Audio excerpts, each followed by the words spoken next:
ഗുരുവായ ശ്രീനാരായണ ഗുരുദേവൻ അറിവുകൊണ്ട് ഒരു സമൂഹത്തെ നേർവഴിക്ക് നയിച്ച നല്ലൊരു ഇടയൻ.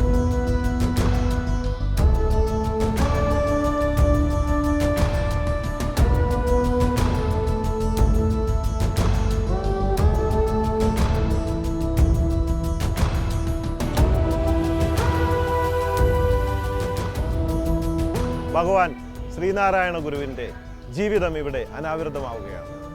മഹാഗുരു നിങ്ങൾക്കായി അഭിമാനപൂർവ്വം സമർപ്പിക്കുന്നു.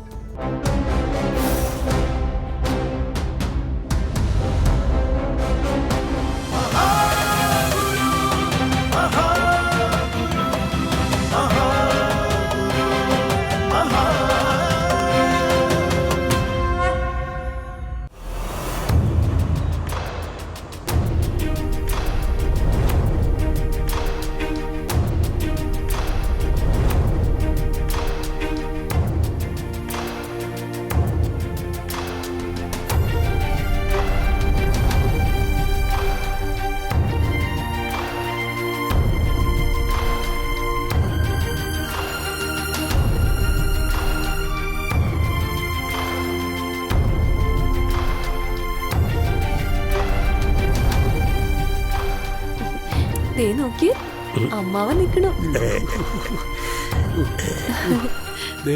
മാടനാശാന്റെയും വൈദ്യരുടെയും മുഖച്ചായ കുട്ടി അമ്മയുടെ നെറ്റിത്തടം ഇല്ലേ? എനിക്ക് പക്ഷെ അമ്മാവൻ കൊച്ചനാശാന്റെ ചായ തോന്നണത്. ഇവിടെ മറ്റു ചിലരും അക്കാര്യം പറഞ്ഞു. ആണ് നിങ്ങൾ എല്ലാരും പറഞ്ഞു കേട്ടപ്പോഴേ എനിക്ക് അങ്ങനെ തന്നെ തോന്നണത്.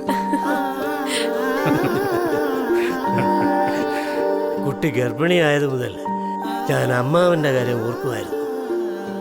ഒരാൺകുഞ്ഞ് പറന്നു കാണാൻ അമ്മാവൻ എത്ര കൊതിച്ചിരുന്നു. കുട്ടിയും ഇടയ്ക്കിടയ്ക്ക് അക്കാര്യം ഓർപ്പിക്കുമായിരുന്നു. ഈ സന്തോഷം കാണാൻ അമ്മാവനില്ലാതെ പോയല്ലോ. അതെ, കൊച്ചനാശ സ്വർഗത്തിരുന്ന് ഇപ്പൊ സന്തോഷിക്കുന്നുണ്ടാവും. എല്ലാം ഈശ്വര നിശ്ചയം.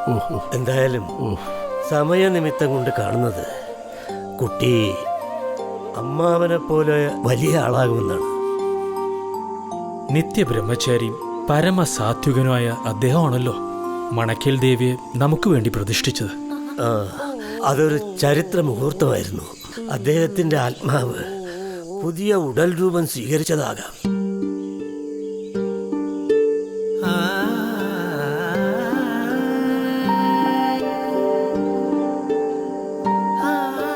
നീനും നോക്കി വരുന്ന വഴിക്കെല്ലാം വൈദ്യരധികം പറഞ്ഞതും കൊച്ചനാശാനെ പറ്റിയായിരുന്നു. കൊച്ചുകേള് വിളിച്ചുകൊണ്ട് പോകുമ്പോൾ എല്ലാം ശാന്തമായിരുന്നു. പ്രസവം ഉടൻ ഉണ്ടാവുന്ന നിരീക്ഷിച്ചതേയില്ല. എല്ലാം ശാന്തമായിരുന്നു.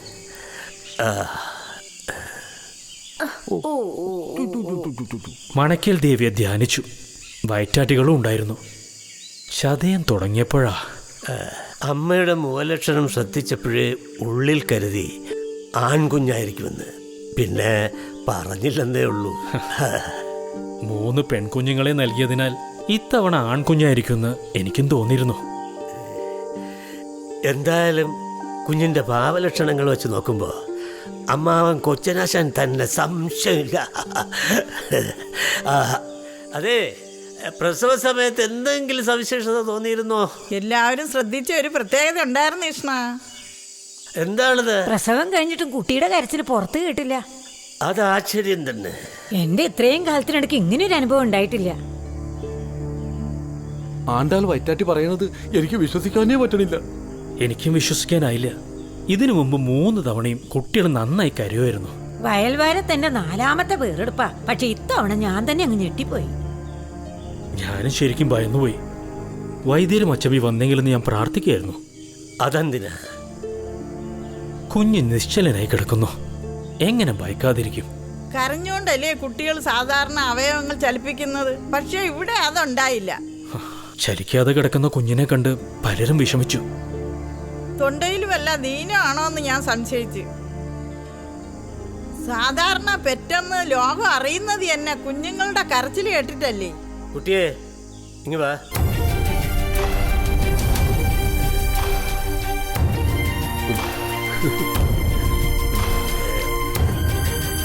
വാടാ.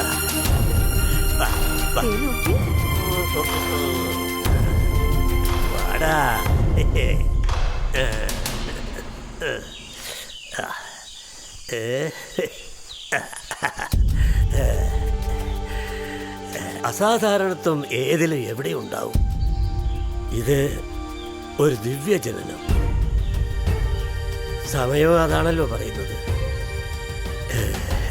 എൻ്റെ മനസ്സും അങ്ങനെ പറയുന്നു.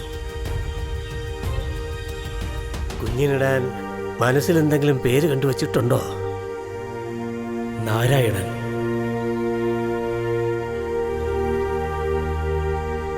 ഇതൊരു യുഗപ്പിറവിയാണ്. നക്ഷത്രങ്ങൾ പറയുന്നു, ലക്ഷണങ്ങൾ ചൂണ്ടിക്കാട്ടുന്നു.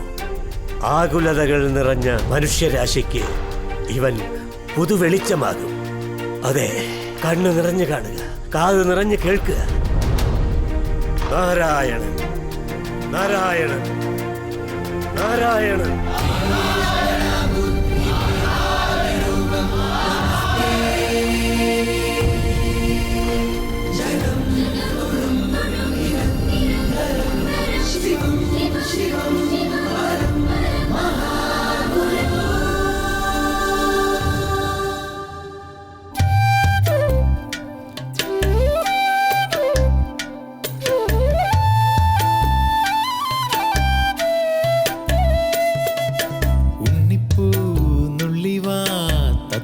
പെണ്ണെ നീ വണ്ണത്തിപ്പുള്ളിനു കൂട്ടായി കൂടെ വാ താലോലം പാടാനായി. കൺമണി തിങ്കളേ അമ്മതൻ അമ്മിഞ്ഞപ്പാലിന്റെ മാധുര്യം കുഞ്ഞിളം ചുണ്ടിലായി പുഞ്ചിരി മിന്നായി. നാവിലുണരുന്നൊരക്ഷരമെല്ലാം നിന്നുടെ താരാട്ടായി മാറേണം. ഓരോരോ നാളിലും നീ വളരേണം, ഓരോരോ ചോടും പതിയേണം. കൊച്ചരിപ്പൂവും പല്ലുകാട്ടി നിൻചിരിയോ വെണ്ണിലാവായി കുണുങ്ങും കുറുമ്പിൻ പൊന്നിളം തുമ്പിയായി.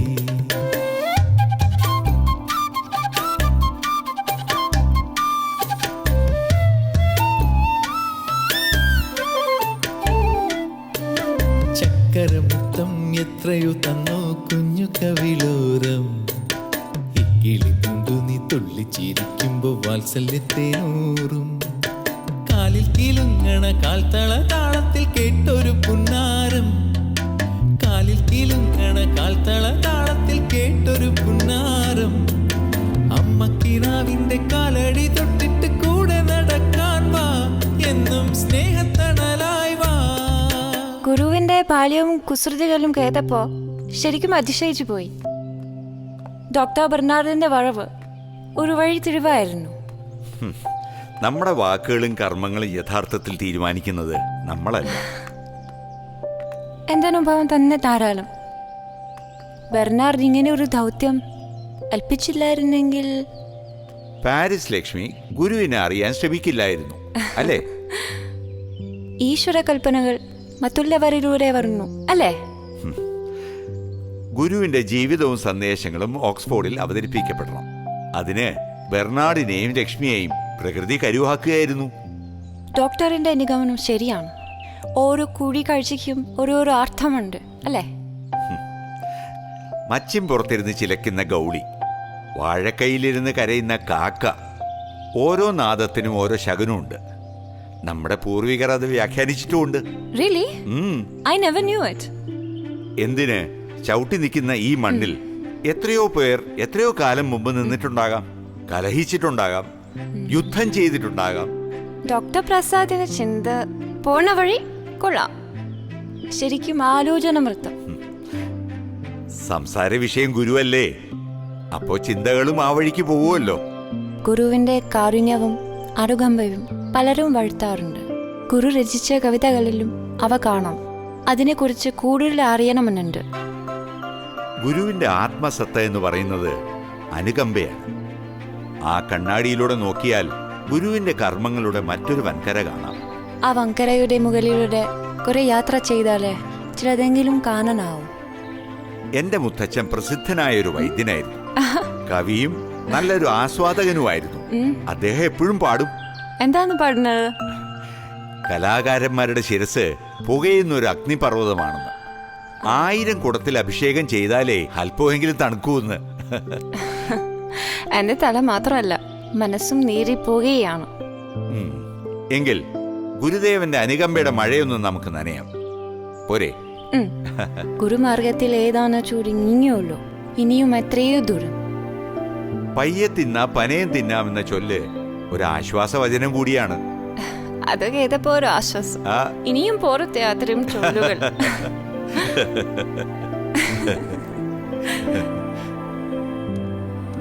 ശ്രീ നാരായണ ഗുരു ചൈൽഡ്ഹുഡ്.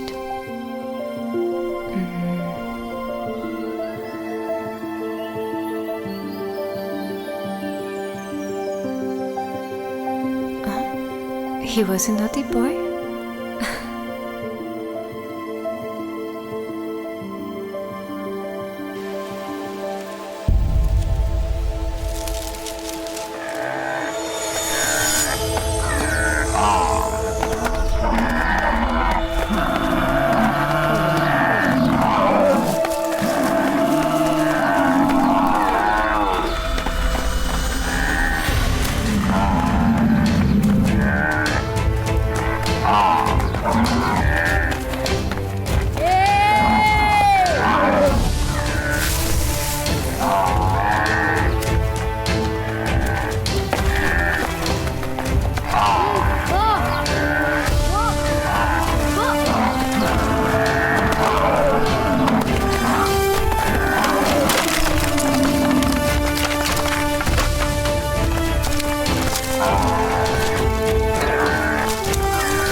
തക്കം കിട്ടിയാ ഇത് തന്നെയാ ജോലി.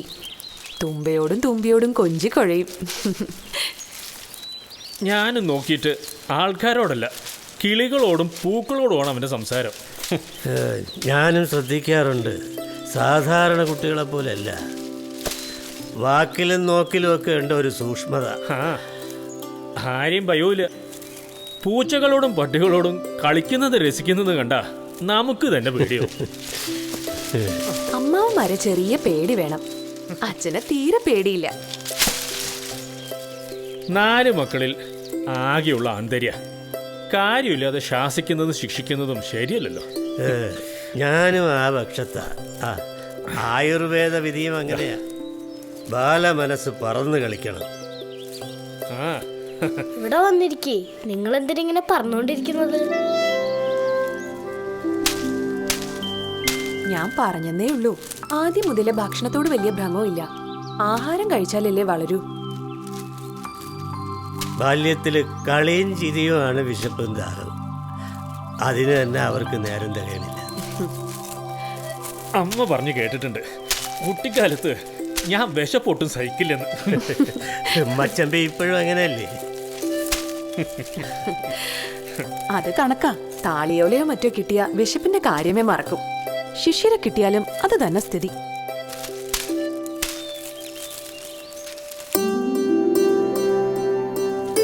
നാണുവിന്റെ കാര്യം അങ്ങനെ തന്നെ. അസാധാരണത്വമുള്ള കുട്ടികള് അങ്ങനെയാ. നാണുവിന്റെ ജനനവും അത്തരത്തിലാ. നാണുവിന്റെ ഗ്രഹനിലയും അങ്ങനെയാ. ജനിച്ചപ്പോ പോലും കരയാത്ത കുട്ടിയല്ലേ. അതുമാത്രമല്ല, ഗ്രഹസ്ഥിതി നോക്കിയാലും വിശേഷങ്ങളാ. ജനിച്ചപ്പോ മാത്രമല്ല, കുളിപ്പിച്ചപ്പോഴും കരഞ്ഞില്ല, പൊക്കിൽ കൊടി മുറിച്ചപ്പോഴും കരഞ്ഞില്ല. ആണ്ടാൾ വയറ്റാട്ടിക്ക് ഇപ്പോഴും അതിശയമാ.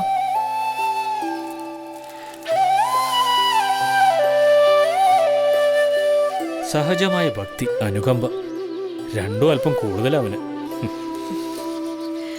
പുലർച്ചെ ഞാൻ എണീക്കുമ്പോ എഴുന്നേക്കും, വിളക്ക് വെച്ച് നാമം ജപിക്കുമ്പോ കൂടെ ഇരിക്കും.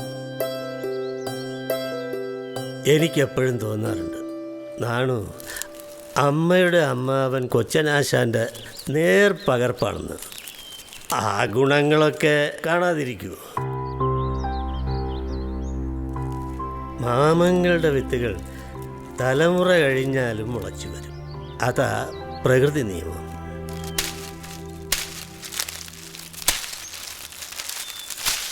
കൊച്ചു നാണു, ഇങ്ങ് വാ.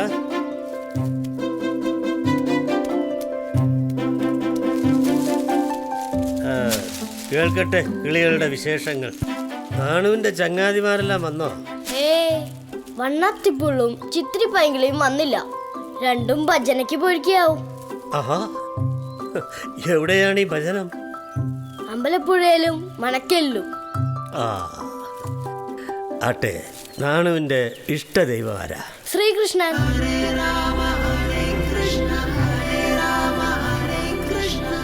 മോർണിംഗ് വാ.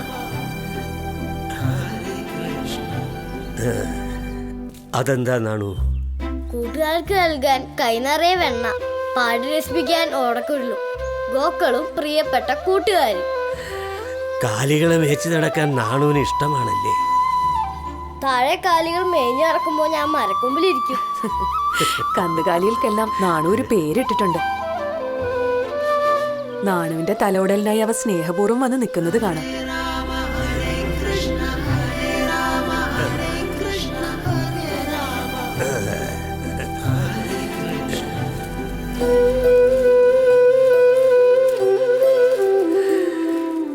കുട്ടി, നമ്മുടെ നാണു നല്ലൊരിടയനാണ്. ഗ്രഹനിലയും അത്തരത്തിലാണ്.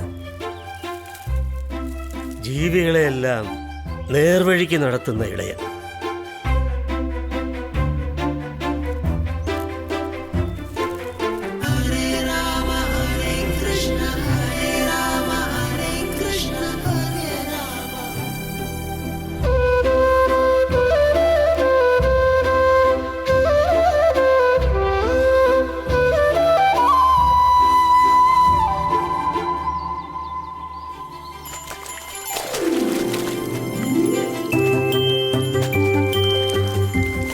ജ്ഞാനികളായ രക്ഷിതാക്കൾ, അവരുടെ ദർശനം പിന്നീട് യാഥാർത്ഥ്യമായി. നാണുവിന് സഹജീവികളോടുള്ള അനുകമ്പയും കരുണയും നാൾക്കുനാൾ വർദ്ധിച്ചു വന്നു. തികഞ്ഞ ഭക്തനായി, അച്ഛനെ വയലിൽ സഹായിക്കുന്ന പുത്രനായി,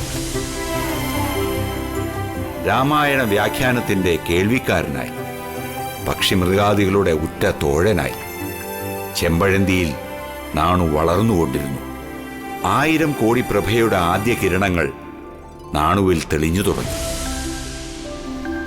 അതിന് ചെമ്പഴന്തിയിൽ നാണുവിനെ കാത്തിരുന്നത് ആരും പ്രതീക്ഷിക്കാത്ത ഉജ്ജ്വല സംഭവങ്ങൾ.